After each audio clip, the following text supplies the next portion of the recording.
कहानी की शुरुआत टाउ नाम के एक आदमी से होती है जो अपनी बस्ती के लोगों के साथ शिकार पर आया था। थोड़ी जांच के बाद उसने अपने सभी साथियों को शिकार के लिए तैयार होने का आदेश दे दिया और इस बार उनका शिकार था जंगली भैंसों का एक झुंड जो उनसे कुछ ही दूरी पर मौजूद था। इसके बाद टाउ और उसके साथियों ने धीरे धीरे उनकी तरफ बढ़ना शुरू किया और टाउ के एक आदेश पर सभी लोगों ने एक साथ उन जंगली भैंसों पर हमला कर दिया। पर वो जंगली भैंसे भी इतनी आसानी से हारने वाले नहीं थे और उन्होंने भी अपना बचाव करने के लिए आदमियों की तरफ बढ़ना शुरू कर दिया। पर तभी सभी आदमियों ने एक साथ अपना भाला उनकी तरफ फेंका, जिससे डरकर जंगली भैंसों ने उल्टी दिशा में भागना शुरू कर दिया जहाँ एक काफी गहरी खाई मौजूद थी। और देखते ही देखते सभी जंगली भैंसों ने उसमें कूदना शुरू कर दिया।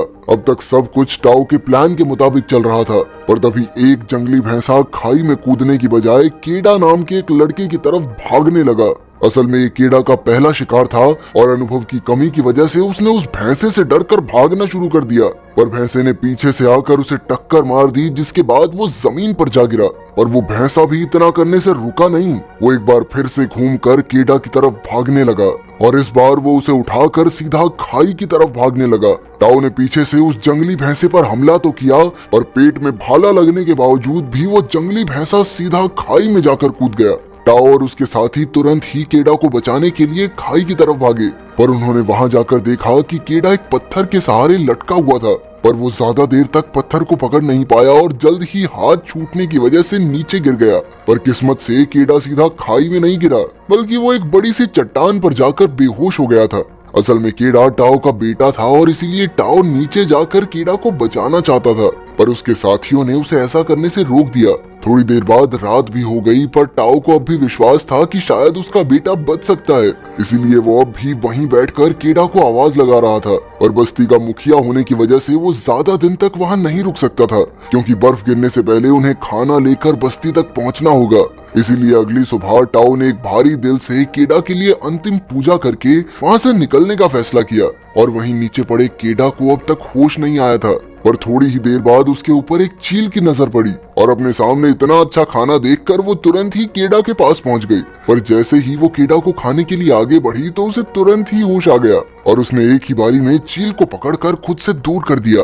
अपने आप को उस चट्टान पर देखकर केडा बहुत घबरा गया और उसने मदद के लिए जोर जोर से टाउ का नाम चिल्लाना शुरू कर दिया। पर जल्द ही उसे एहसास हो गया कि उसकी मदद करने के लिए वहाँ कोई नहीं था। और केडा ने भी सोच लिया कि वो इतनी आसानी से मरेगा तो नहीं, इसीलिए उसने लटक कर नीचे उतरने का फैसला किया। इस कोशिश में उसका पैर भी फिसल गया, पर सही समय पर उसने चट्टान को फिर से पकड़ लिया और अब उसके पास नीचे से कोई सहारा नहीं था और वो ज्यादा देर तक सिर्फ अपने हाथों के बल लटका तो नहीं रह सकता था। इसीलिए उसने पूरी जान लगाकर उस चट्टान को पकड़े रखा। कुछ देर बाद उस जगह पर बहुत तेज बारिश होने लगी और देखते ही देखते नीचे इकट्ठा हुए पानी ने एक नदी का रूप ले लिया।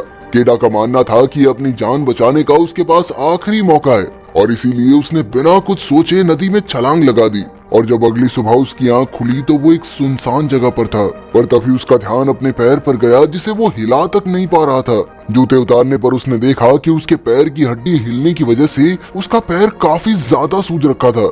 उसने तुरंत ही दो पत्थरों की मदद से अपने पैर को सहारा दिया, जिसके बाद वो सबसे पहले अपनी हिली हुई हड्डी को वापस अपनी जगह पर लाया और फिर उसने अपने जूते पर लकड़ी लगाकर चलने के लिए अपने पैर को सहारा दिया। केडा अपने साथियों के पास जाना चाहता था, इसीलिए उसने पहाड़ी की चोटी पर जाने का फैसला किया, जहां पहुंचकर उसकी नजर उन पत्थरों पर पड़ी जिन्हें टाउ ने अपनी पूजा के लिए इस्तेमाल किया था। उन्हें देखकर केडा अंदर तक टूट गया, पर तभी उसे कुछ आवाज सुनाई दी और जब उसने गौर से देखा तो उसकी नजर भेड़ियों के एक झुंड पर पड़ी, जिन्हें देखते ही केडा ने पूरी रफ्तार से भागना शुरू कर दिया। लेकिन वो भेड़ियों से तेज थोड़ा ना भाग सकता था। भेड़िए जल्द ही उसके बहुत करीब पहुंच गए, तो उनसे बचने के लिए उसने एक सूखे हुए पेड़ पर चढ़ने का फैसला किया और इसी बीच एक भेड़िए ने उसका पैर पकड़ लिया। पर केडा ने तुरंत ही अपना चाकू निकालकर उस भेड़िए को मार गिराया, जिसके बाद वो भेड़िया तो जमीन पर गिर गया, पर अभी भी उसके साथी उस पेड़ के नीचे ही खड़े थे। इसीलिए केडा ने उनके जाने तक उसी पेड़ पर रुकने का फैसला किया, जिसके बाद उसे पूरी रात उसी पेड़ पर गुजारनी पड़ी। और अगली सुबह जब उसकी आंख खुली तो उसने देखा कि भेड़िए अपने जख्मी साथी को वहीं छोड़कर वहां से चले गए थे। केडा ने सबसे पहले अपने चाकू को एक लकड़ी से बांधकर अपने लिए एक हथियार बनाया, जिसके बाद वो जख्मी भेड़िए को मारने के लिए उसके पास गया। लेकिन उसे ऐसी जख्मी हालत में देखकर केडा का दिल पिघल गया और उसने इस भेड़िए की जान को बख्शने का मन बना लिया, जिसके बाद उसने अपनी सुरक्षा के लिए सबसे पहले एक रस्सी की मदद से भेड़िए का मुंह बांधा और फिर उसे अपने कंधे पर उठाकर एक गुफा की ओर चल दिया, जहाँ पर उन्होंने जैसे तैसे रात काटी। अगली सुबह केडा कुछ जड़ी बूटियां तोड़कर अपनी चोट पर लगा ही रहा था कि तभी भेड़िए ने अपने मुंह पर बंधी रस्सी खोल दी।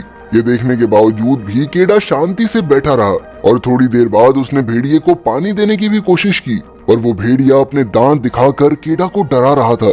लेकिन केडा ने फिर भी अपने आप को शांत रखते हुए उसे पानी देने की कोशिश की और केडा के इस बर्ताव को देखकर वो भेड़िया भी शांत हो गया, जिसके बाद उसने केडा के दिए हुए पानी को भी पिया। ये देखकर केडा काफी खुश था और थोड़ी देर बाद उसने भेड़िए के चोट पर चिपके हुए कीड़े भी हटाए और उन्हें भेड़िए को खाने के लिए दे दिया, पर वो जानता था कि उन्हें जिंदा रहने के लिए शिकार करने की जरूरत है और अपनी इसी जरूरत को पूरा करने के लिए वो अगले दिन एक खरगोश का शिकार करके लाया। और जब वो उसे पकाने के लिए आग जलाने की कोशिश में लगा हुआ था, तभी उस भेड़िए ने आगे बढ़कर उससे खरगोश को छीनने की कोशिश की। पर केडा जानता था कि भेड़िए को काबू रखने के लिए उसे खुद को ज्यादा ताकतवर दिखाना पड़ेगा, इसीलिए उसने तुरंत ही भेड़िए को डराकर पीछे कर दिया और अपनी ताकत दिखाने के लिए उसने जमीन पर पड़े खरगोश को दांत से चबाना शुरू कर दिया, जिसे देखकर वो भेड़िया चुपचाप अपनी जगह पर बैठ गया।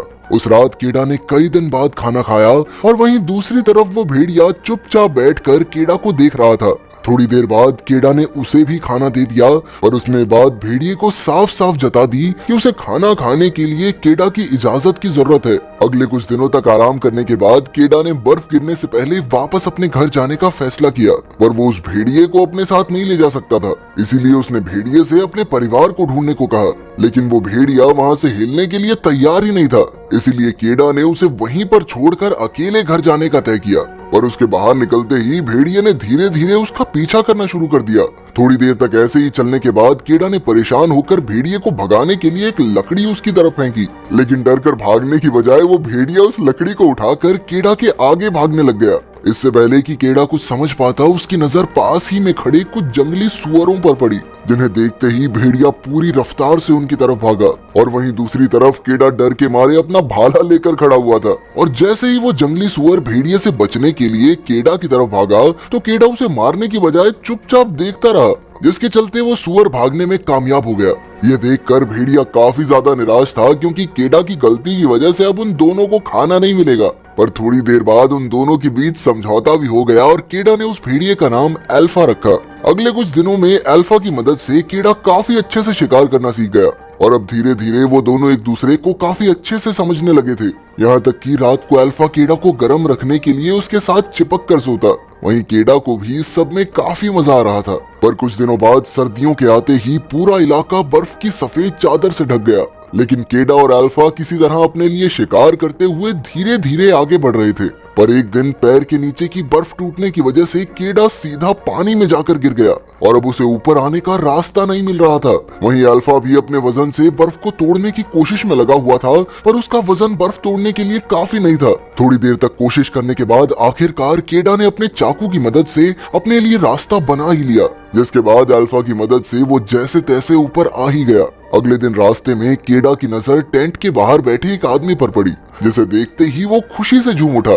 पर जैसे ही वो उस आदमी के पास पहुंचा तो उसने देखा कि वो आदमी पहले ही बर्फ से जमकर मर चुका था। इसके बाद उसने टेंट के अंदर जाकर खाना ढूंढने की कोशिश की, पर कोई फायदा नहीं हुआ। केडा ये देखकर बहुत निराश हुआ, पर वो किसी भी हालत में अपने परिवार से मिलना चाहता था, इसलिए वो दोनों एक बार फिर से अपने सफर पर चल दिए। थोड़ी देर बाद उनकी नजर सामने से आ रहे एक बर्फीले तूफान पर पड़ी और चीजों को और मुश्किल बनाने के लिए उन्होंने देखा कि कुछ शिकारी कुत्ते भी उनके पीछे आ रहे थे। केडा ने अपने दिमाग का इस्तेमाल करते हुए अल्फा के साथ एक गुफा की तरफ भागना शुरू कर दिया। सामने से आ रहे तूफान और पीछे से आ रहे कुत्तों के बावजूद भी वो सही समय रहते उस गुफा के अंदर पहुंच गए। अंदर पहुंचते ही केडा और अल्फा उन कुत्तों का स्वागत करने के लिए तैयार खड़े थे।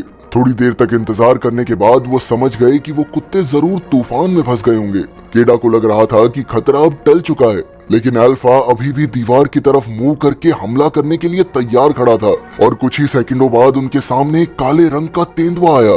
जिसने केडा को देखते ही उस पर हमला कर दिया। पर केडा को बचाने के लिए अल्फा उस तेंदुए के सामने आ गया, जिसके बाद उन दोनों के बीच में लड़ाई शुरू हो गई। केडा पहले तो बहुत डरा हुआ था, पर वो जानता था कि अगर उसने तेंदुए को नहीं मारा तो अल्फा का जिंदा बचना नामुमकिन है। इसीलिए अपनी सारी हिम्मत इकट्ठा करते हुए उसने एक तीर तेंदुए की तरफ छोड़ दिया, जिसके लगते ही वो तेंदुआ जमीन पर गिर गया। तेंदुए के नीचे गिरते ही केडा ने अल्फा को आवाज लगाई, जो तेंदुए के साथ ही पड़ा हुआ था। केडा के बार बार आवाज लगाने पर अल्फा ने थोड़ी देर बाद खुद को तेंदुए की पकड़ से आजाद करवा लिया। वो केडा की तरफ भागा, पर अपने जख्मों की वजह से दोबारा नीचे गिर गया। केडा जानता था कि अल्फा ने कई बार उसकी जान बचाई है, इसीलिए वो किसी भी हाल में अल्फा को अपने साथ घर ले जाना चाहता था। अगली सुबह उन दोनों ने वापस अपनी मंजिल की ओर चलना शुरू कर दिया और कुछ घंटों बाद उन्हें एक पत्थर मिला, जिस पर केडा की बस्ती का निशान बना हुआ था, जिसका मतलब था कि अब वो लोग घर से थोड़ा ही दूर थे। अब धीरे धीरे अपने जख्मों की वजह से अल्फा के कदम कमजोर होते जा रहे थे और थोड़ी देर बाद वो बेचारा नीचे गिर गया। केडा चाहता था कि अल्फा किसी भी तरह उसके साथ घर पहुंच जाए, लेकिन अल्फा के चेहरे को देखकर वो समझ गया कि अब अल्फा अपने पैरों पर नहीं चल सकता।